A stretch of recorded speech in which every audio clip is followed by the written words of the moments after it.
Ce programme est financé par les amis et partenaires du ministère de Joyce Meyer.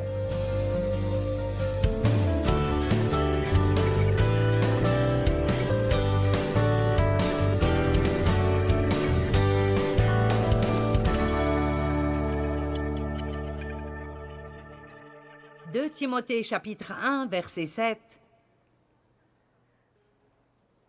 Car Dieu ne nous a pas donné un esprit de peur, de timidité, de lâcheté et de crainte, mais il nous a donné un esprit de puissance et d'amour et un esprit calme et bien équilibré, un esprit de discipline et de maîtrise de soi. »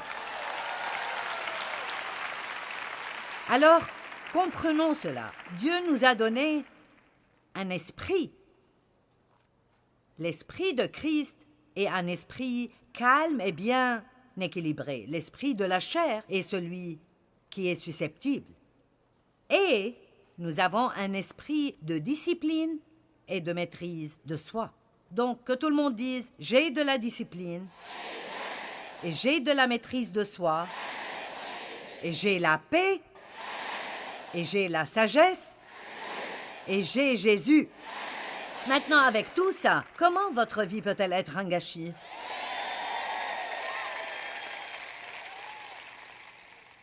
Donc, nous devons commencer à utiliser toutes ces choses merveilleuses que Dieu nous a données.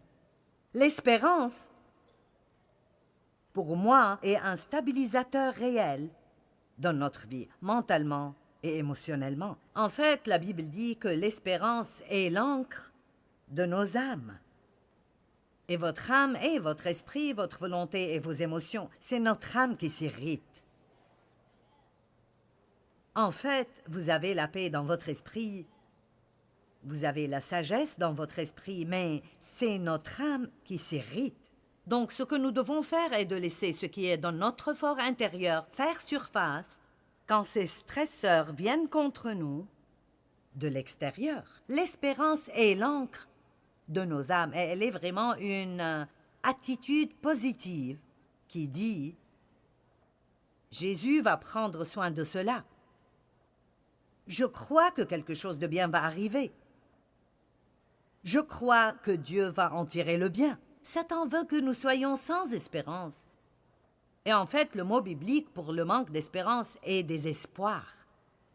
Et le mot désespoir, si vous le définissez, signifie que nous sommes sans issue. Il n'y a pas moyen. Ça signifie être tout à fait sans issue et sans ressources, être sans espoir ou abandonné. Décidez d'avoir de l'espérance. N'attendez pas de vous sentir plein d'espoir. Ne restez plus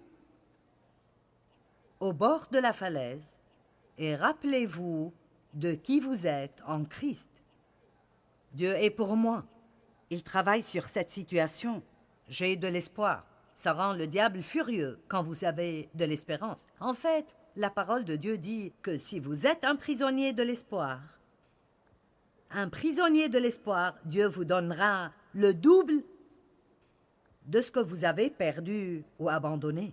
Il restaurera doublement votre ancienne prospérité. Tout ce que vous avez perdu, Dieu le restaurera double si vous êtes un prisonnier de l'espoir. Les prisonniers sont sous verrou dans quelque chose qu'ils ne peuvent pas quitter. Vous avez besoin d'être sous verrou avec l'espoir. Et n'importe combien les choses peuvent être mauvaises, vous continuez à dire « quelque chose de bon va m'arriver ». Et si vous faites ça, cela vous délivrera du stress. Dieu va arranger les choses. Nous devrons faire attention comment nous parlons, et je dois vous dire ça parce que vous pouvez vous parler jusqu'à devenir enragé, et moi aussi. J'ai partagé avec vous hier que quand Jésus était sur la croix, il a parlé pour 1 minute, et pendant 5 heures et 58 minutes, il était silencieux. Pouvez-vous imaginer certaines des choses que nous aurions dites si nous étions sur cette croix? Allez! Nous ferions mieux d'être contents qu'il ait envoyé Jésus au lieu de l'un d'entre nous. N'ai-je pas raison? Plus vous parlez, plus vous vous irritez vous-même. Combien d'entre vous croient cela? Plus vous parlez, plus vous vous irritez vous-même. Donc, dites des paroles d'espérance. Dieu va arranger les choses. Quelque chose de bien va en sortir. Je refuse d'arrêter d'espérer. 2 Corinthiens 4:8. Nous sommes pressés de toutes parts,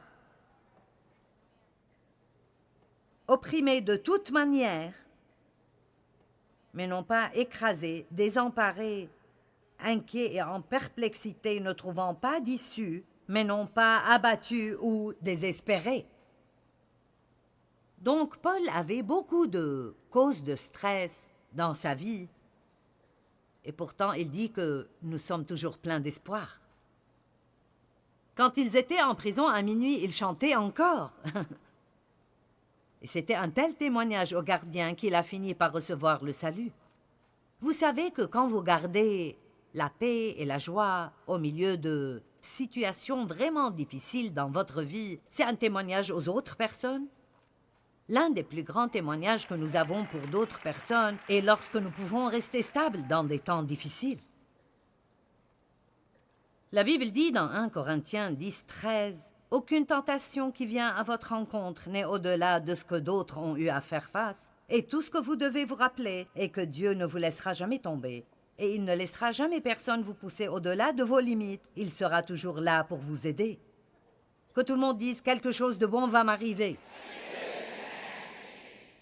Maintenant, je veux vous parler à propos de simplifier votre vie, car cela éliminera beaucoup de stress. Le monde est devenu tellement compliqué. La vie est devenue très compliquée, mais nous pouvons changer notre approche à la vie. Donc, 10 manières pour simplifier votre vie. Numéro 1. Débarrassez-vous du chaos.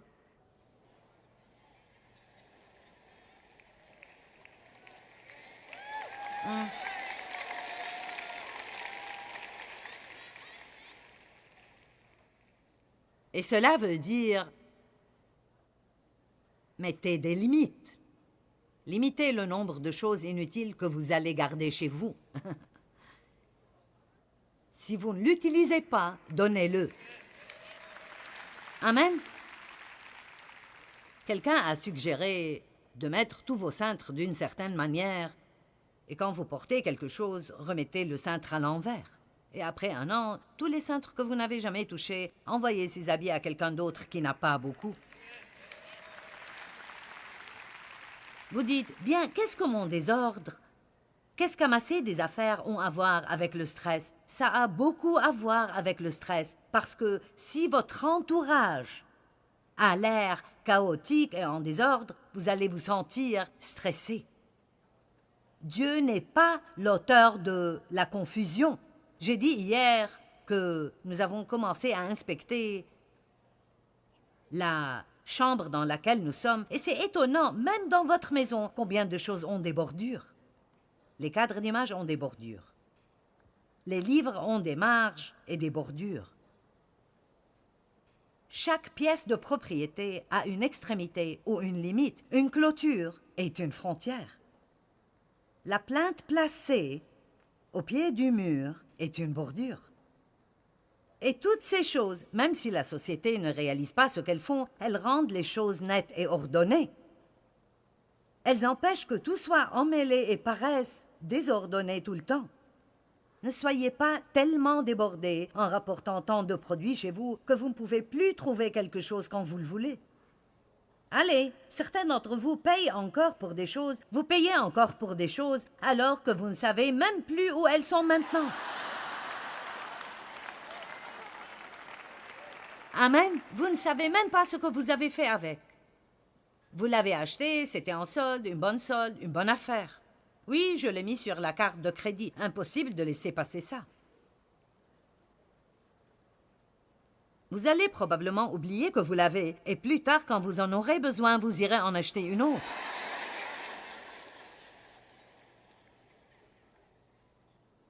« 1 Corinthiens 14:33 Dieu n'est pas un Dieu de confusion et de désordre, mais de paix et d'ordre. Et s'il vous est difficile de vous débarrasser de vos trucs, amenez quelqu'un pour qu'il vienne et vous en débarrasse.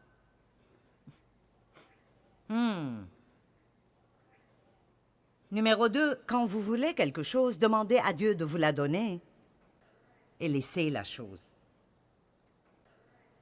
Demandez à Dieu de vous la donner et croyez que si c'est bon pour vous, il vous la donnera au bon moment. Ne stressez pas en essayant de faire que des choses arrivent dans votre vie quand Dieu seul peut les faire. Disons que vous voulez vraiment être le leader de la louange dans votre église. Bien, demandez à Dieu. Dieu, si c'est la bonne position pour moi, alors je prie que tu m'aides. Si vous avez besoin de remplir une demande, faites-le, mais ne vous mettez pas en colère parce que quelqu'un d'autre a été choisi. Ne restez pas anxieux sur qui va être choisi. Faites confiance à Dieu et vous pourrez sûrement avoir plus de paix. Et je n'ai pas le temps d'ouvrir tous ces versets parce que j'ai encore beaucoup de choses que je veux partager avec vous, mais Jacques 4, 1 et 2 ont été véritablement un tournant dans ma vie. Et Jacques chapitre 4, verset 1 dit « D'où viennent les conflits, d'où viennent les querelles parmi vous? Sinon, de vos désirs mauvais. » Et puis le verset 2 dit « Vous êtes remplis de passions jalouses et vous ne pouvez rien obtenir. Et vous commencez même à détester les gens qui ont ce que vous voulez. Vous brûlez d'envie et de colère et vous multipliez les querelles et les conflits. » Grande réponse ici. Vous ne possédez pas parce que vous ne demandez pas. J'aime cela. Vous n'avez pas à essayer de faire que les choses arrivent dans votre vie. Vous pouvez demander à Dieu. Et si c'est bon pour vous, Dieu ouvrira la bonne porte au bon moment. Et nous pouvons même remercier Dieu s'il ne nous donne pas ce qu'on veut, en croyant qu'il sait mieux que nous ce qui est vraiment bon pour nous. Certains d'entre vous sont tous stressés à cause de quelque chose que vous voulez et vous essayez de l'obtenir et cela ne marche pas. Faites confiance à Dieu que si c'est bon, il vous le donnera. Une chose est sûre, si Dieu ne peut pas le faire, vous ne pouvez pas le faire. Amen. Je dis à Dieu parfois, « Dieu, si tu ne peux pas le faire, je ne pourrai pas le faire. » Je vais rester en paix et attendre que Dieu le fasse. Numéro 3, arrêtez d'essayer d'impressionner les gens. C'est un remède contre le stress. Mon Dieu, je serais morte de stress si j'étais là et je sentais comme si j'avais à impressionner tout le monde. Vous pouvez être sûr que ce que vous voyez et ce que vous aurez, c'est juste moi. Je suis la même partout où je suis. Sauf que je ne parle pas aussi fort quand je suis en public. Mais c'est l'un des meilleurs compliments que les gens qui me connaissent me donnent. Joyce est juste Joyce.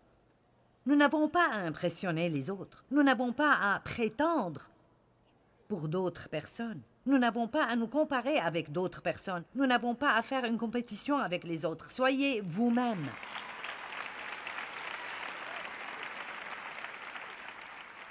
Numéro 4, ne soyez pas facilement offensés et soyez rapides à pardonner. L'offense, la colère, l'amertume et la rancune sont certaines des choses les plus stressantes que vous puissiez avoir dans votre cœur.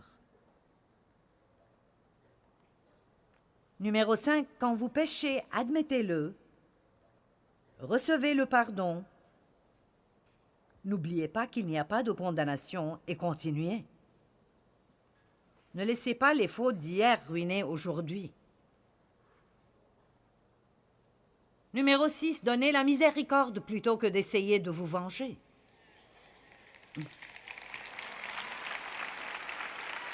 Ça marche comme ça.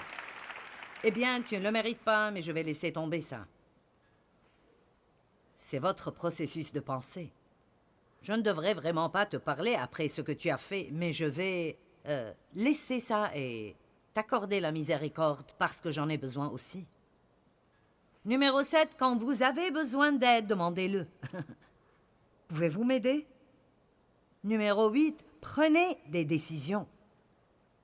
Cessez d'être si indécis à propos de tout. Si vous êtes vraiment indécis, vous pouvez stresser en essayant de choisir ce que vous voulez sur le menu d'un restaurant.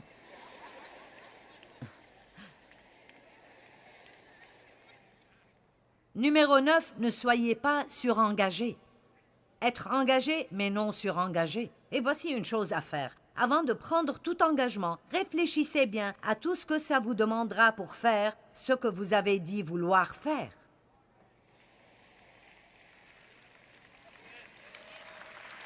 J'ai dû apprendre ça avec toutes les opportunités de prédication ou autres opportunités dans beaucoup de choses. Je dis oui aux choses, mais j'ai appris que si je ne réfléchis pas au processus, c'est très facile de dire « Oh oui, oui, sûrement, amen, compte sur moi. »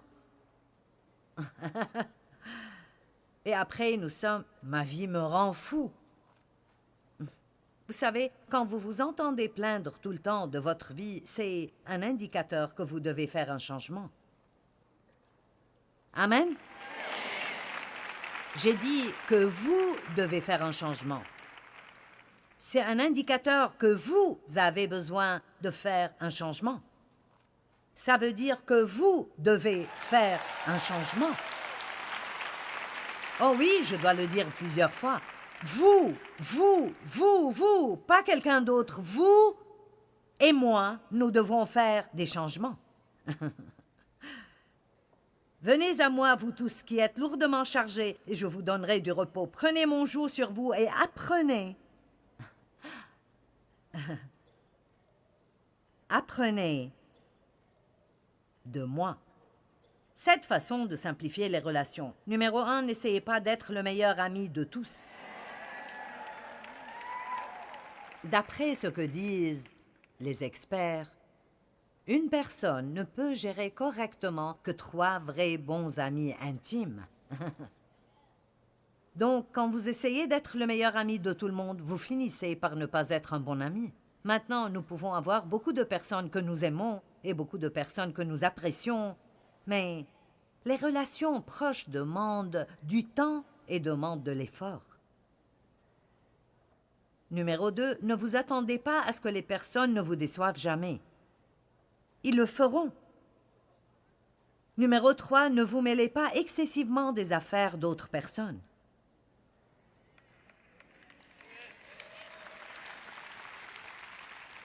Vraiment, certains d'entre vous sont maintenant tous stressés à cause du problème de quelqu'un d'autre. Ne soyez pas, j'aime le terme biblique, enchevêtrés dans les affaires de cette vie. Numéro 4, ne donnez pas de conseils que les gens ne veulent pas. Numéro 5, complimentez les gens 100 fois plus que vous ne les critiquez.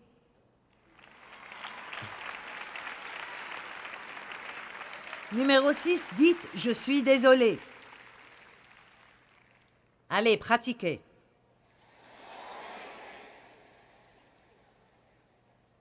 Maintenant, dites-le avec l'air de signifier ce que vous dites. Je suis désolé.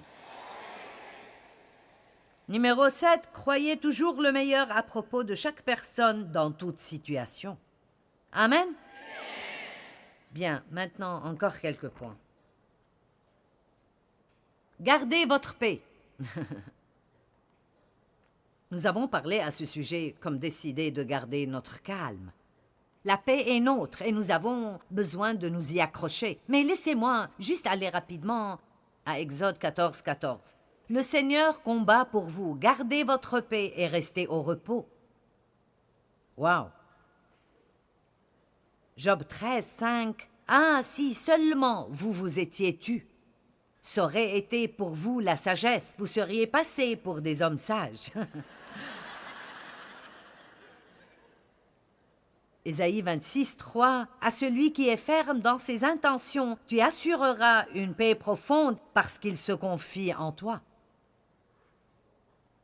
L'anxiété fait tourner votre esprit autour et autour du problème. Mais quand vous considérez ce que Dieu peut faire dans votre situation, alors vous pouvez rester en paix. Et Philippiens 4, versets 4 à 7, nous dit de nous réjouir et d'être en paix. Réjouissez-vous toujours dans le Seigneur. Ne vous inquiétez de rien, mais en toute chose faites connaître vos besoins à Dieu. Et la paix de Dieu qui dépasse tout ce que l'on peut comprendre gardera votre cœur et vos pensées en Jésus-Christ. Donc la joie et la réjouissance réduisent le stress. Riez. Riez pour que le stress quitte. Riez pour une bonne santé physique. Vous dites, eh bien, il n'y a rien de drôle dans ma vie.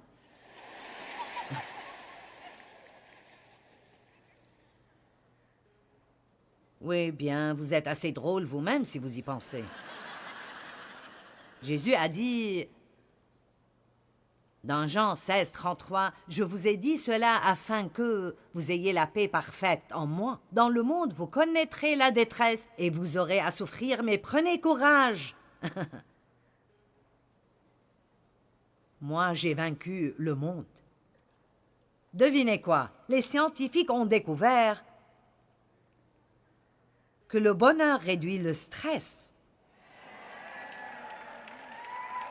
La science a découvert ça. Ils ont un nom pour ça. Ils l'appellent la psychologie positive. Devinez quoi? Dieu savait ça avant qu'il ne le découvre.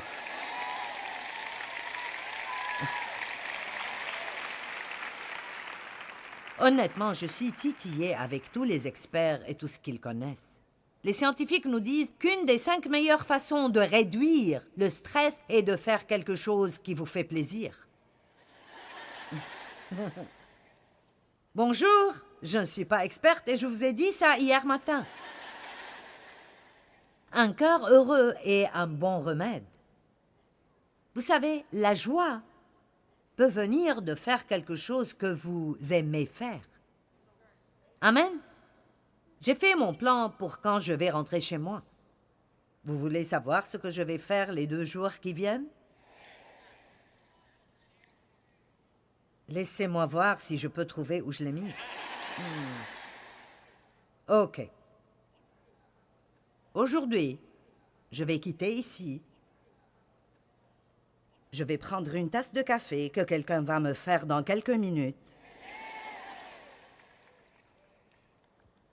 Je vais profiter de mon temps avec certains de mes collègues qui retournent avec moi. Oui, j'ai déjà décidé que je vais prendre plaisir en leur compagnie.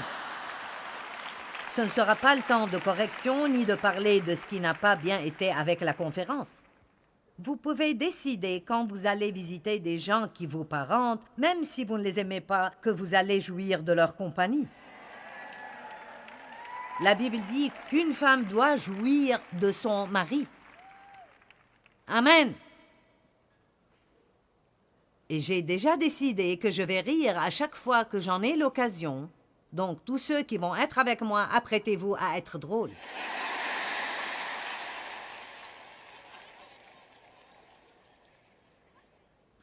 Je vais aller à St. Louis et manger dans mon restaurant favori.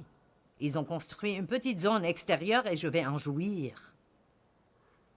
Penser à cela m'aide à mieux prêcher aujourd'hui. C'est vrai, honnêtement. Vous ne voulez pas museler le bœuf alors qu'il foule le maïs. Quand vous travaillez, vous devez penser à quelque chose que vous allez faire et qui vous fait plaisir. Bien, je n'ai pas le temps de me faire plaisir. Tout ce que je fais, c'est travailler et je n'ai pas d'argent pour me faire plaisir. Oh, arrêtez d'être un martyr. Certains d'entre nous ne faisons rien pour nous faire plaisir parce que si nous ne le faisions pas, nous ne pourrions plus nous plaindre. Wow, c'est bon, je vais dire cela et quitter la ville.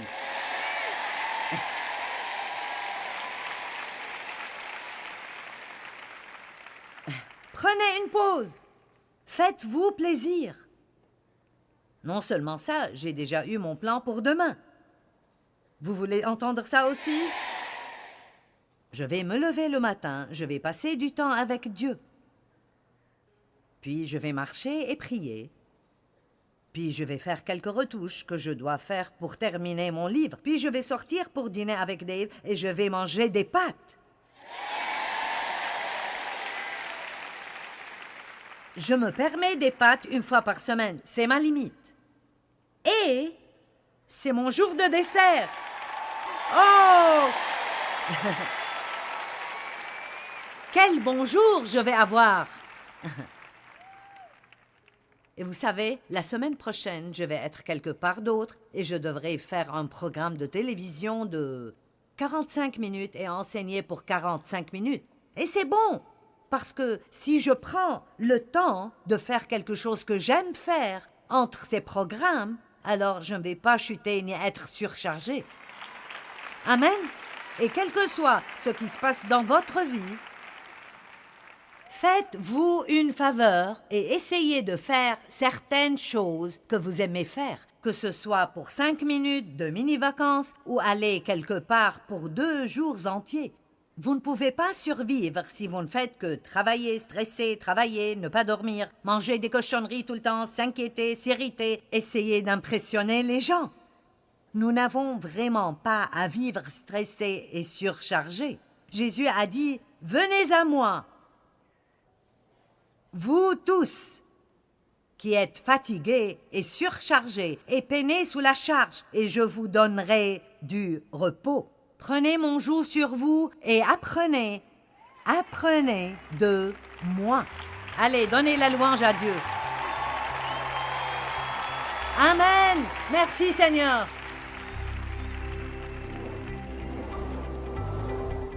N'est-ce pas merveilleux de savoir que vous n'avez pas à vivre une vie remplie de stress? Dans Matthieu 11, 28 et 29, Jésus a dit « Venez à moi, vous tous qui travaillez dur et qui peinez sous la charge, et je vous donnerai le repos.